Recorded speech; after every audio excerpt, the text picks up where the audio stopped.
नमस्कार, आप देख रहे हैं अपने उत्तराखंड और मैं हूं आप सभी के साथ आरती। तो चलिए शुरुआत करते हैं उत्तराखंड की बड़ी और अहम खबरों के साथ।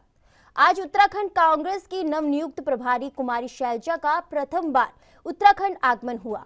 इस मौके पर कांग्रेस के सभी वरिष्ठ नेताओं ने जोली ग्रांट एयरपोर्ट पर उनका गर्मजोशी के साथ स्वागत किया, जिसमें नेता प्रतिपक्ष यशपाल आर्य, प्रदेश अध्यक्ष करण मेहरा, पूर्व नेता प्रतिपक्ष एवं विधायक प्रतम सिंह, पूर्व अध्यक्ष गणेश गोदियाल, मीडिया प्रभारी राजीव महर्षि के अलावा काफी गणमान्य लोग मौजूद रहे।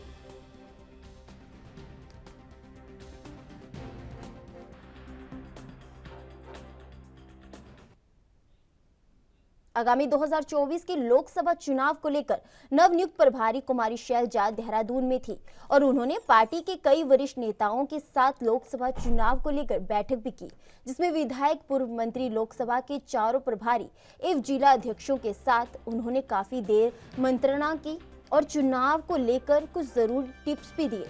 कुमारी शैलजा ने कहा कि देहरादून में आकर और यहां पर जन समूहों को देखकर ऐसा लग रहा है कि पांचों लोकसभा सीट पर जीत कांग्रेस की होगी।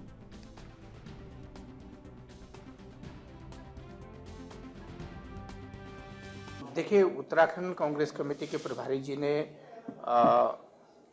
आज पहली बार उत्तराखंड में उनका पदार्पण हुआ, वो यहाँ पर आई। उन्होंने पार्टी के हमारे सम्मानित विधायकगण राजनीतिक समिति से पहले बातचीत की, उसके बाद सम्मानित विधायकगणों से, जिला अध्यक्षगणों से, पूर्व विधायकगणों से और जो हमारे लोकसभा के 4 प्रभारी हैं उनसे और जो लोकसभा के पूर्व प्रत्याशीगण हैं उनसे विस्तार से चर्चा की और पार्टी के हमारे अनुसांगिक जो संगठन है, यूथ कांग्रेस, महिला कांग्रेस, NSY, सेवादल और हमारे जितने भी डिपार्टमेंट हैं और सेल हैं उनसे विस्तार से लोकसभा चुनाव के बारे में चर्चा की। पहली बात तो उन्होंने पार्टी में जो डोनेट फॉर देश के लिए दान कार्यक्रम चल रहा है उस संबंध में चर्चा की और लोकसभा की 5 सीटों के बारे में चर्चा की और संगठनात्मक गतिविधियां जो हमने विगत 1-2 वर्षों से यहाँ पर की हैं उसमें विस्तार से चर्चा की और उन्होंने कार्यकर्ताओं का मार्गदर्शन भी किया और आगे आने का भी उन्होंने हमसे वायदा किया कि निकट भविष्य में शीघ्र ही वो यहाँ पर आएंगे, क्योंकि माननीय राष्ट्रीय अध्यक्ष जी का कार्यक्रम यहाँ 28 तारीख को बन रहा है, तो उस संबंध में भी उन्होंने विस्तार से हम सबका मार्गदर्शन। उत्तराखंड कांग्रेस आगामी 2024 के लोकसभा चुनाव को लेकर तैयारियां शुरू कर दी गई हैं। आज कांग्रेस के नवनियुक्त प्रभारी कुमारी शैलजा देहरादून आई और उन्होंने तमाम वरिष्ठ नेताओं एवं कार्यकर्ताओं के साथ कांग्रेस भवन में एक महत्वपूर्ण बैठक की, जिसमें लोकसभा चुनाव को लेकर कई मुद्दों पर चर्चा हुई। साथ ही कुमारी शैलजा ने आज देहरादून आगमन पर जो माहौल कांग्रेस मुख्यालय में देखा, उसे उन्होंने साफ तौर पर संकट जारी कर दिए गए कि आगामी लोकसभा चुनाव को लेकर पार्टी इसी तरह अगर काम करेगी तो निश्चित तौर पर 5 लोकसभा सीट कांग्रेस के खाते में आएगी। कांग्रेस की महासचिव एवं उत्तराखंड प्रभारी कुमारी शैलजा ने इसके अलावा कार्यकर्ताओं के अंदर भी जोश भरा और उन्हें कुछ जरूरी टिप्स भी दिए।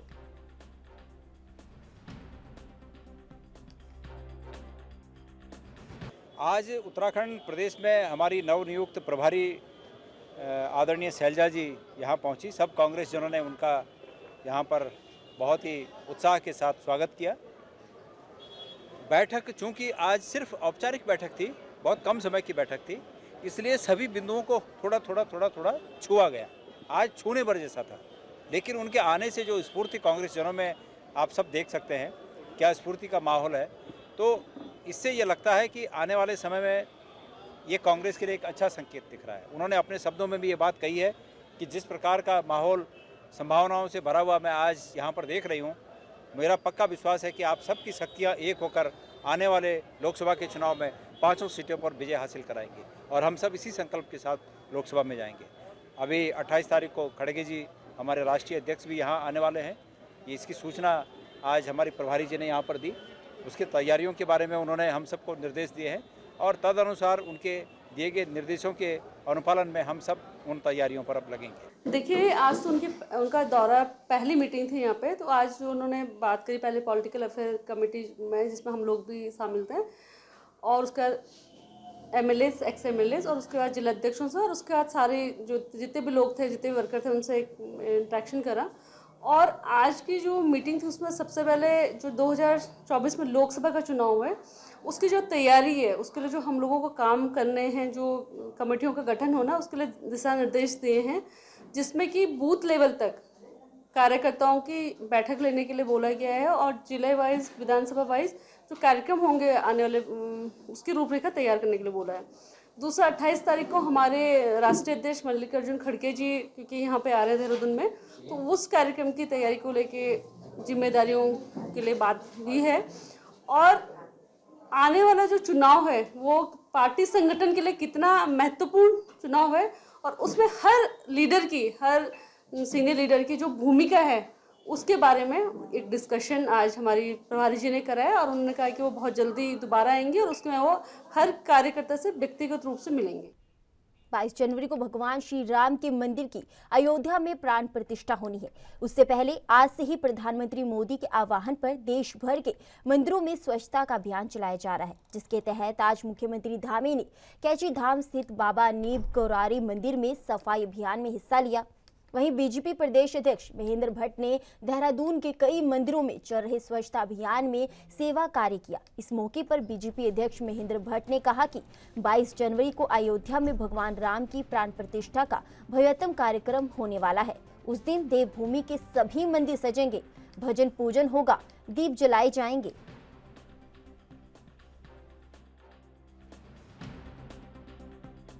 बाईस तारीख को भगवान रामदेव की प्राण प्रतिष्ठा का भव्यतम कार्यक्रम अयोध्या में होने वाला है।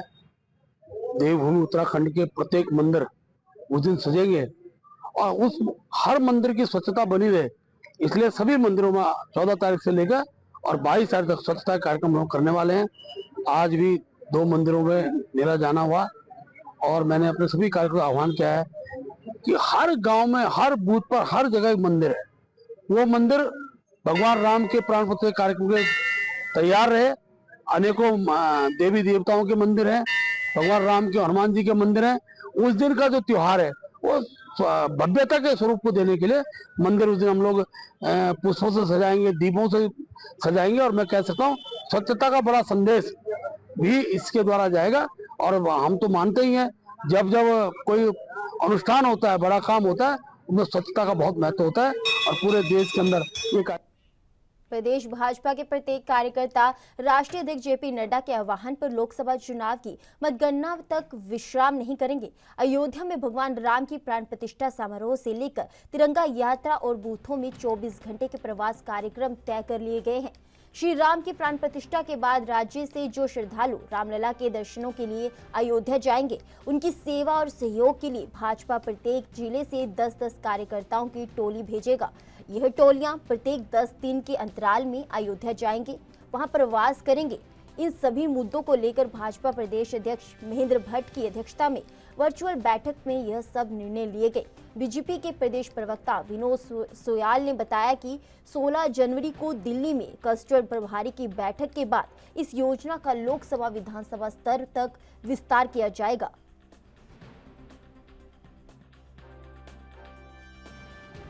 भारतीय जनता पार्टी ने लोकसभा चुनाव तक हमारे आदरणीय राष्ट्रीय अध्यक्ष जी ने हम सब कार्यकर्ताओं का आह्वान किया, हमारे पदाधिकारियों का आह्वान किया, हमारे जनप्रतिनिधियों का आह्वान किया है कि मतगणना तक हम विश्राम नहीं करेंगे। उसी श्रृंखला में कई कार्यक्रम तय हुए हैं।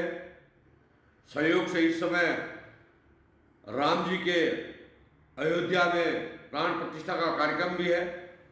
इसके लिए हमने जो हमारे उत्तराखंड के सभी तीर्थ मंदिर हैं, जो हमारे गांव के सभी मंदिर हैं, उन मंदिरों में हमने 14 तारीख से लेकर और 22 तारीख तक स्वच्छता अभियान का कार्यक्रम लिया है। 22 तारीख को प्रमुख स्थानों पर भगवान राम के प्राण प्रतिष्ठा के कार्यक्रम बड़ी बड़ी LED के माध्यम से विभिन्न स्थानों पर होंगे और सभी स्थानों पर इन कार्यक्रमों को वहाँ से, अयोध्या से हम लोग और आम जनमानस का लाइव देखेंगे। इसके अलावा पार्टी ने एक सदस्यता अभियान का कार्यक्रम लिया है, जिसमें अन्य राजनीतिक दलों के सभी प्रभावशाली नेता जो चुनाव लड़े हैं या जो पूर्व में जनप्रतिनिधि रहे हैं, उसके अलावा सामाजिक संगठन, राजनीतिक संगठन और जिनका समाज में महत्व है उन सबको जोड़ने का एक कार्यक्रम है। कल देहरादून में उनकी 500 की संख्या का एक कार्यक्रम, देहरादून में एक विशाल कार्यक्रम भारतीय जनता पार्टी के प्रदेश कार्यालय पर होने वाला है। इसके अलावा पार्टी ने लगातार कार्यक्रम लेंगे, तिरंगा यात्रा का कार्यक्रम युवा मोर्चा को लिया है। इस तरह से पार्टी ने बूथ प्रबंधन के भी कार्यक्रम कई प्रकार के निर्धारित किए हैं। इसमें पार्टी ने प्रत्येक कार्यकर्ता को काम दिया जा रहा है, प्रत्येक मोर्चा और प्रकोष्ठों को भी अलग अलग कार्यक्रम दिए। निश्चित रूप से हमारे लाभार्थी सम्मेलन भी होंगे, उनके माध्यम से भी लोगों के बीच में जाने का प्रयास करेंगे। इसके अलावा विभिन्न जो हमारे गैर सरकारी संस्थाएं उनसे संपर्क के भी हमारे अभियान रहेंगे। नव मतदाता सम्मेलन भी हम युवा मोर्चा के माध्यम से करने वाले। इस तरह कार्यक्रमों की एक लंबी श्रृंखला भारतीय जनता पार्टी ने की है और हमारे कार्यकर्ता सब कमर कस के आने वाले लोकसभा चुनाव में नरेंद्र भाई मोदी जी को फिर से देश का प्रधानमंत्री बनाने के लिए कमर। उत्तराखंड के अल्मोड़ा जिले में भारत का दूसरा सबसे बड़ा सूर्य मंदिर स्थित है। पहला सबसे बड़ा मंदिर ओडिशा के कोणार्क का सूर्य मंदिर है। अल्मोड़ा शहर से तकरीबन 18 किलोमीटर की दूरी पर ये प्राचीन कटरामल सूर्य मंदिर, इस मंदिर की करीब 9वीं सदी का बताया जाता है, जो कस्तूरी शासक कटारमल देव के द्वारा बनाया गया था। बताया जाता है कि यहाँ पर कालनेमिकी नामक राक्षस का आतंक था, तो यहाँ के लोगों ने भगवान सूर्य का आवाहन किया। भगवान सूर्य लोगों की रक्षा के लिए बरगद में विराजमान हुए, तब से उन्हें यहाँ बड़े आदित्य के नाम से भी जाना जाता है। ओडिशा के कोणार्क मंदिर के बाद इसे देश का दूसरा सबसे बड़ा सूर्य मंदिर माना जाता है।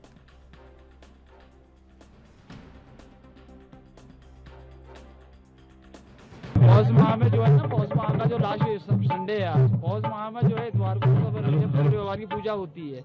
इसमें ये है आज तुम्हारा लास्ट इतवार है पौष माह का, तो इसमें ये भंडारा हम इस बार करते हैं। ये हर करीब 20 साल हो गए इसको लगातार करते हैं। ये दूसरा पर्व चलता है। भगवान सूर्य देव जो भारत के नाम से यहाँ पर जाने जाते हैं, उन्हीं की ये महिमा है कि ये पूरा जो हमारा आज भीड़ आप देख रहे हो, इन सब लोगों का इनका 20 साल से लगातार इनका आना जाना जो है, इनको इतने फल यहाँ से मिल रहे, तब लोगों को इनकी श्रद्धा इस पर हो रही है। भगवान सूर्यदेव बड़ा तिथि के नाम से यहाँ जाने जाते हैं। एक रात का जो मंदिर यह बना हुआ है, एक रात में बना हुआ है ये मंदिर। थोड़ा सा भाग ऊपर छूट गया है, वो सुबह हो गई थी तो वो मंदिर रह गया है। तो हमारे जो ऋषि मुनि थे पहले, कोसी नदी जो है इसको कोसी की नदी बोलते थे, वहाँ पर ऋषि मुनि ने तपस्या की, सूर्य भगवान से उनका खुश हो गए, यहाँ अपना तेज फैला दिया बड़ादित्य पे। तो बड़ादित्य के नाम से ही इस मंदिर को जाना जाता है। तब से ही पहले जो हमारा कटारमा गाँव था, इसका नाम कटारमा गाँव नहीं था, ये अधेरी सुनार था इसका नाम पहले। जब कजूरी वंश के राजा यहाँ पर आए, उन्होंने उनके नाम से यहाँ पर कटारमा नाम का जगह जाता, उसके नाम से इसका नाम कटारमा पड़ा। जी आज के दिन उत्तराखंड में जो उत्तरायणी पर्व मनाया जा रहा है, तो हमारी कोशिश है कि उत्तरायणी पर्व को उत्तरायणी सांस्कृतिक महोत्सव मनाया जाए। और इसी चीज़ में विशेष सूर्य मंदिर कटारमल, जिसमें यहाँ आज सुबह से नवग्रह पूजा, भगवतन पूजा कार्यक्रम शुरू किया गया है मंदिर समिति के माध्यम से, और पर्यटन विभाग के माध्यम से भी यहाँ पर सांस्कृतिक कार्यक्रम कराए जा रहे हैं। तो दिन में लगभग अभी 3 बजे तक सांस्कृतिक कार्यक्रम कराए जाएंगे। शाम के समय 4 बजे से दीपोत्सव कार्यक्रम, और सायकाल में यहाँ पर हम इल्यूमिनेशन दीप प्रज्वलन कार्यक्रम कराए जाएंगे। इस प्रकार से पूरा सप्ताह मनाया जाएगा 22 तारीख तक। सभी लोगों से हमारा निवेदन है कि अधिक संख्या में आए और संस्कृति के इस पर्व को मनाएं। रुकेंगे छोटे से ब्रेक के लिए, ब्रेक के बाद फौरन लौटेंगे।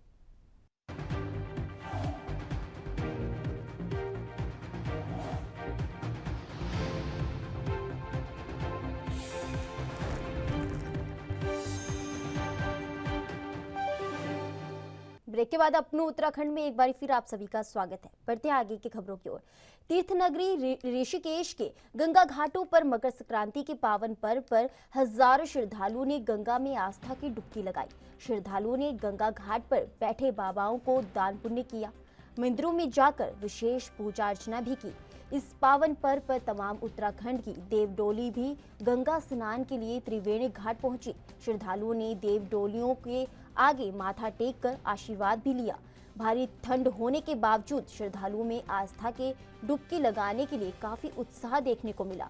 श्रद्धालुओं की सुरक्षा के लिए सभी गंगा घाटों पर सुबह से ही पुलिस तैनात रही।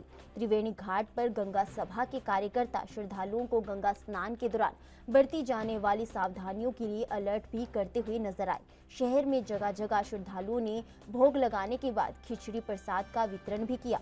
मान्यता है कि आज के दिन ब्रह्मांड में कई ग्रह अपनी चाल बदलते हैं, जिसका प्रभाव इंसानी जीवन पर पड़ता है। जीवन में सब कुछ बेहतर हो, इसलिए गंगा स्नान के साथ दान पुण्य करने की मान्यता है।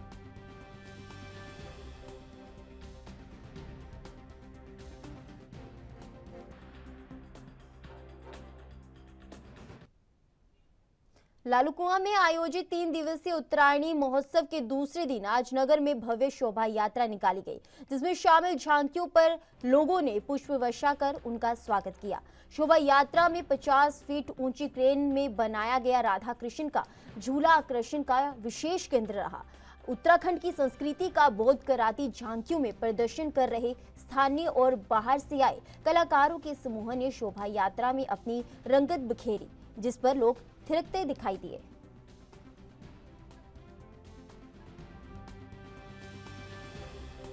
हमारा 3 दिवसीय उत्तरायणी मेला है, जिसमें हमारे युवा सबने इस बार पूरा जुम्मा लिया है मेले का। इस बार हम सब युवा टीम हमारे साथ जुड़ी है नई, और कल हमने पूरा एक दिवस बच्चों के लिए रखा। 13 तारीख का दिन बच्चों के लिए था, लोकल बच्चों स्कूलों के लिए। और आज हमने नगर में शोभा यात्रा निकाली। इसमें हमारे शोभा यात्रा के संयोजक माननीय बीसी भट्ट जी और बड़े भाई रंजीत बोरा जी थे। और मातृशक्ति ने हमारा बहुत भरपूर सहयोग किया। मातृशक्ति हम आभार व्यक्त करते हैं। और आज शाम को इंदर आर्या जी की प्रस्तुति है, बहुत सुंदर प्रस्तुति। कुमाऊं के स्टार कलाकार हैं। कल कुमाऊं की स्टार डांसर श्रीमती श्वेता मेहरा जी, कुमारी श्वेता मेहरा जी आएंगे। इसके अलावा और क्या अपील करेंगे क्षेत्रवासी से? क्षेत्रवासी को उत्तरायण की बधाई और मकर संक्रांति की बधाई। आयुक्त दीपक रावत ने बाबा बयानधुरा जी के दर्शन किए। इस दौरान उन्होंने गन्नौद से कठोल की यात्रा और कढोल से 4 किलोमीटर बाबा बयानधुरा तक पहुंचने वाले पैदल रास्ते की व्यवस्था का स्थलीय निरीक्षण किया। निरीक्षण के दौरान स्थानीय ग्रामीणों ने आयुक्त दीपक रावत और जिलाधिकारी नवनीत पांडे का फूलमालाओं से स्वागत करते हुए स्थानीय जन समस्याएं रखी।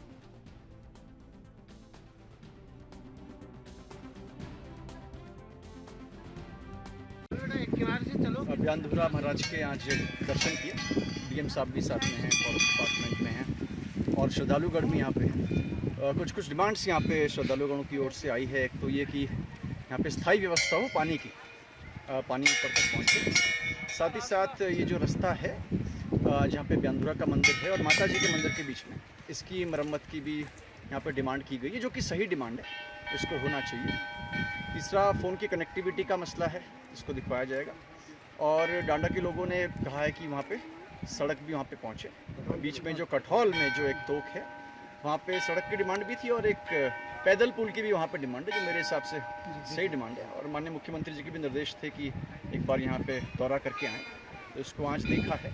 तो इन सभी जो यहाँ पे डिमांड्स हैं, इन पे जल्दी हम DPRs बनवाएंगे और इन पे तत्काल काम शुरू करवाएंगे, ताकि समय रहते कम से कम अगले साल से पहले जब यहाँ पे दोबारा मेला होगा, ये व्यवस्था यहाँ पे अच्छी। अब जनपद उधम सिंह नगर के जसपुर क्षेत्र की जनता को आवारा पशुओं से निजात मिल सकेगी। इसके लिए सरकार द्वारा जसपुर महुआडाबरा नगर पंचायत में गौशाला के निर्माण के लिए राजस्व विभाग द्वारा 4 हेक्टेयर पर भूमि की फरमाइश की गई है। वहीं सुरक्षा के लिए भारी संख्या में पुलिस बल भी मौजूद रहे। वहीं जमीन को पशुपालन विभाग को हैंडओवर की जा रही है। वहीं तहसीलदार जसपुर शुभांगिनी सिंह ने बताया कि गौशाला का निर्माण होना है और महुआडाबरा में कुछ सरकारी जमीन है जहां पहले भी प्रस्ताव दिया गया था। उसी संबंध में आज पशुपालन विभाग को जमीन भी हैंडओवर की जा रही है, साथ ही जमीन को पैमाइश भी की जा रही है।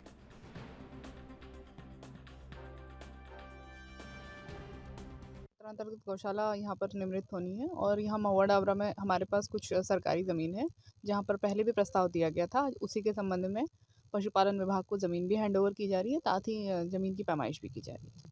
करीबन 4 हेक्टेयर ज़मीन इस बारे में पशुपालन विभाग वाले ज़्यादा बेहतर बता पाएंगे। अभी फ़िलहाल हम लोग सिर्फ इसमें ज़मीन हैंडओवर कर रहे हैं और कोशिश करेंगे जल्दी से जल्दी निर्माण कार्य इसमें शुरू। जो है गौशाला की ज़मीन जो हमारे विभाग के नाम हस्तांतरित हो गई थी, आज चिन्हीकरण का काम चल रहा है।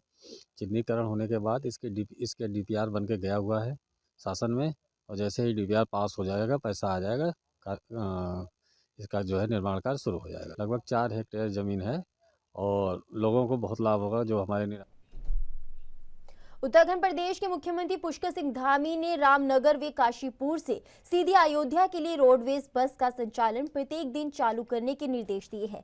इसी क्रम में आज भाजपाइयों ने बस को हरी झंडी दिखाकर रवाना किया। बता दें कि रामलला हम आएंगे और मंदिर वहीं बनाएंगे के नारों के साथ रोडवेज बस को अयोध्या के लिए रवाना किया गया। रामनगर और काशीपुर की जनता का सौभाग्य है कि अब उसे अयोध्या जाने के लिए इधर उधर भटकना नहीं पड़ेगा। बस में बैठकर सीधा अयोध्या के लिए रवाना हो जाएगा। यह बस दोपहर 1 बजे रवाना हुआ करेगी। 22 जनवरी को अयोध्या में रामलला विराजमान होंगे। लोग बेसब्री से 22 जनवरी का इंतजार कर रहे हैं।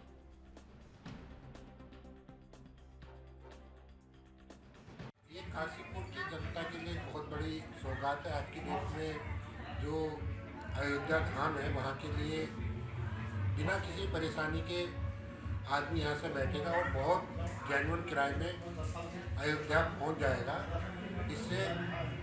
इसके लिए मैं माननीय मुख्यमंत्री जी का धन्यवाद करता हूँ, क्योंकि काशीपुर की जनता के लिए बहुत बड़ी सौगात है और बहुत भारी संख्या में यहाँ से लोग जाएंगे।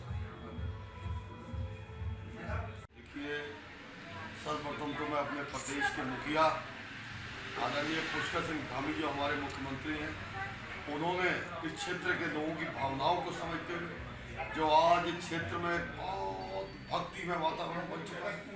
500 साल का इतिहास में पहली बार व्यक्ति गवाह बनने जा रहे हैं। इस क्षेत्र के पूरे देश के पूरे विश्व के लोग गवाह बनने जा रहे हैं उस रामलला के मंदिर के लिए, जिसमें हम छोटे होने से नारे लगाते थे कि रामलला हम आएंगे और मंदिर वही बनाएंगे।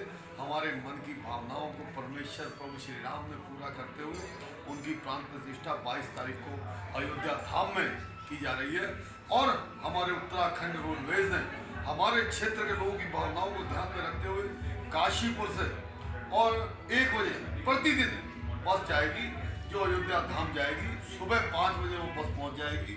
ऐसा धन्यवाद देना चाहते हैं उत्तराखंड सरकार के हमारे मुखिया आदरणीय हमारे पुष्कर सिंह धामी किया कि उन्होंने ये जो ऐसा एक वातावरण जो आज सारे देश में सारे विश्व में बन चुका है कि करोड़ व्यक्ति जल्द से जल्द प्राण प्रतिष्ठा 22 तारीख को उसमें भाग लेना चाहते हैं और उसके बाद भी लगातार प्रभु के दर्शन करने के लिए ललायित है।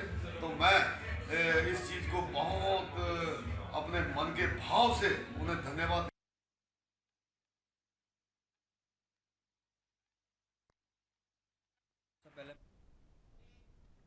फिलहाल के लिए अपने उत्तराखंड में मेरे साथ बस इतना ही। आप बने रहिए ANV न्यूज़ के साथ। नमस्कार।